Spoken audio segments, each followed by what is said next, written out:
দেবচন্দ্রিমা সিংহ রায় বাংলা টেলিভিশনের অন্যতম জনপ্রিয় একজন অভিনেত্রী, যাকে বাংলার বেশ কয়েকটি জনপ্রিয় ধারাবাহিকে অভিনয় করতে দেখা গিয়েছিল।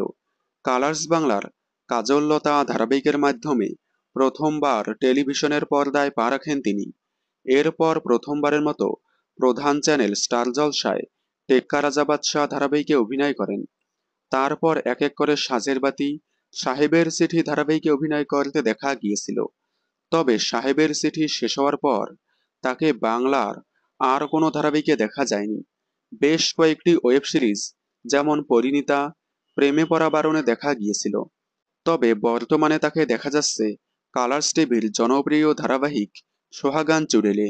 সোহাগান চুড়েল ধারাবাহিকের মাধ্যমে প্রথমবার হিন্দি চ্যানেলে কাজ করেন তিনি। তবে এবার ইতি টানছে হিন্দি ধারাবাহিকের কাজ, মানে বন্ধ হয়ে যাচ্ছে সুহাগান চুড়েল।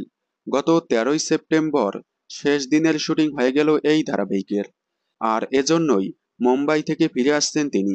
সোহাগান চুড়েল শেষ হওয়ায় তার অনেক ফ্যান বলতেছে তাহলে এবার বাংলার কোনো নতুন ধারাবাহিকে দেখতে চাই।